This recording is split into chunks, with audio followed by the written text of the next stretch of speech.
Kreasi baru Anies, taman kebanjiran disebut parkir air? Ditulis oleh Sardi di seaworld.com. Lalu ada taman yang posisinya di samping sungai.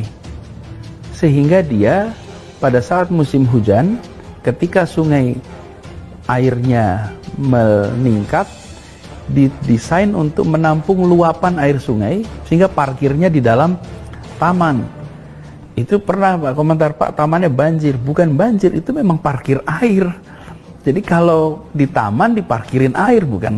Ya memang begitu, nanti ketika musim kering, air sungainya turun, maka tamannya turun. Jadi, nah kita punya kecenderungan satu fungsi, enggak, ini multifungsi. Permukaan tanah Jakarta sudah lebih baik dari sebelumnya. Buka data, datanya ada. Maksudnya permukaan dataran tanah Jakarta naik lagi? Sudah.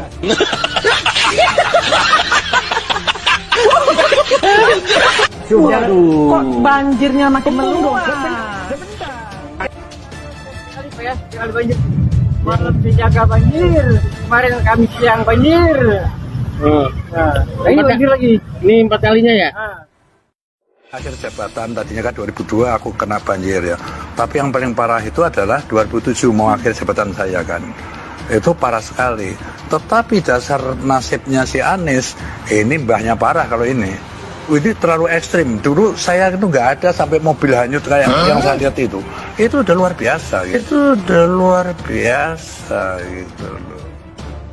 Awalnya, Anies menyebut Pemprov DKI sudah merevitalisasi sebanyak 296 taman kota, guys. Proses revitalisasi itu melibatkan partisipasi warga setempat dan ada pemerataan ruang hijau sehingga seluruh pihak memiliki akses ke taman tersebut.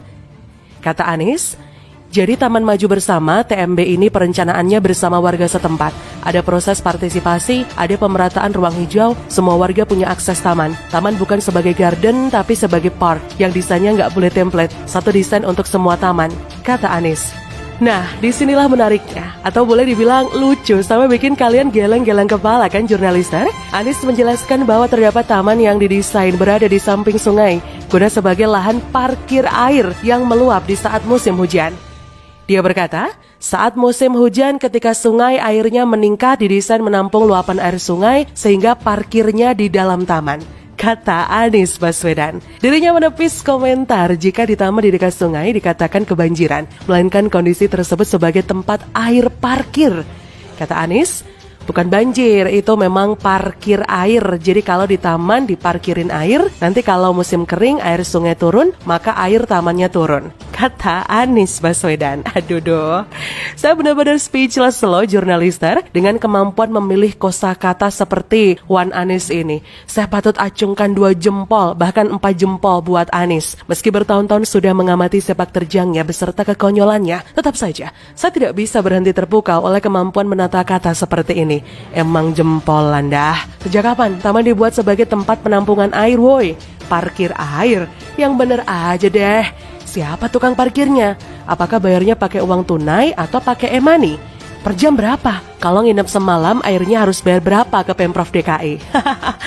Kalau tamannya kebanjiran, bukankah lingkungan sekitar juga bakal kebanjiran tuh? Air parkir diselokan lalu mengalir ke laut. Begitu kan logikanya? Tapi Anies selalu memutarbalikan logika. Air itu harus masuk ke dalam tanah lah. Hasilnya sumur resapan yang gak efektif. Sekarang ada istilah air parkir di taman. Taman ya taman aja, Wan. Bukan jadi kayak tangki penampungan air atau gorong-gorong. Sekalian aja tuh bikin ruangan untuk tempat nginap air banjir. Bikin beberapa kelas mulai dari bintang 3, 4, hingga 5. Bikin fasilitas yang mewah dan megah biar airnya betah kerasan gak mau surut. Ada-ada saja sih gubernur satu ini. Sampai kini masih belum bisa paham kenapa orang ini bisa jadi gubernur. Dia itu lebih cocok jadi trainer menulis novel dengan teknik pemilihan kata-kata yang indah dan unpredictable. Anies emang master menata kata dan pintar membuat istilah baru. Tapi sayangnya ini berisiko kalau dijadikan untuk memimpin. Gak banyak kerja tapi bisa membuai masyarakat dengan kata-kata yang memukau. Hasil kerja yang minim akhirnya bisa dimaklumi oleh pendukungnya karena pintar menata kata. Bahkan pendukung fanatiknya ikut-ikutan memuji. Bahkan ada yang malah jadi pintar ngeles dan menata kata. Kacau bener dah.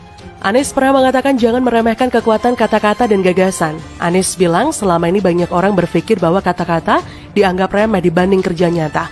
Jangan remehkan orang-orang yang bekerja terinspirasi kata-kata. Kalau tidak ada, maka tidak mungkin berubah jadi kenyataan. Ya, beginilah hasilnya sekarang. Terlalu banyak merangkai gagasan dan kata-kata hingga udah gak sadar hasil kerjanya sangat minim, terlalu kecil dibanding dengan ucapannya yang segede alam semesta. Diminta jangan remehkan kekuatan kata-kata. Boleh aja, asalkan kerjanya sebanding. Orang bilang banyak omong tapi banyak kerja masihlah bisa dimaklumi. Tak banyak omong tapi nggak bisa kerja juga bisa dimaklumi. Tak banyak omong tapi tak bisa kerja juga bisa dimaklumi. Tak banyak omong tapi banyak kerja dan kelihatan hasilnya, lah ini luar biasa.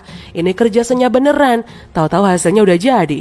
Yang paling parah adalah banyak ngomong tapi kerjanya nggak sebanding. Mudah begini nih yang paling malu-maluin. Yang merasa udah gak tahan dengan Anies, silahkan bersabar ya. Yang sudah tak tahan, silahkan tidur dan bangun lagi sampai Oktober 2022. Kalau pendukungnya malah bangga. Dan kalau Anies menjadi presiden, biar Indonesia menjadi negara yang superpower dalam ngeles dan merangkai kata. Rakyat itu gak butuh kata-kata, Wan. Bagaimana menurut Anda?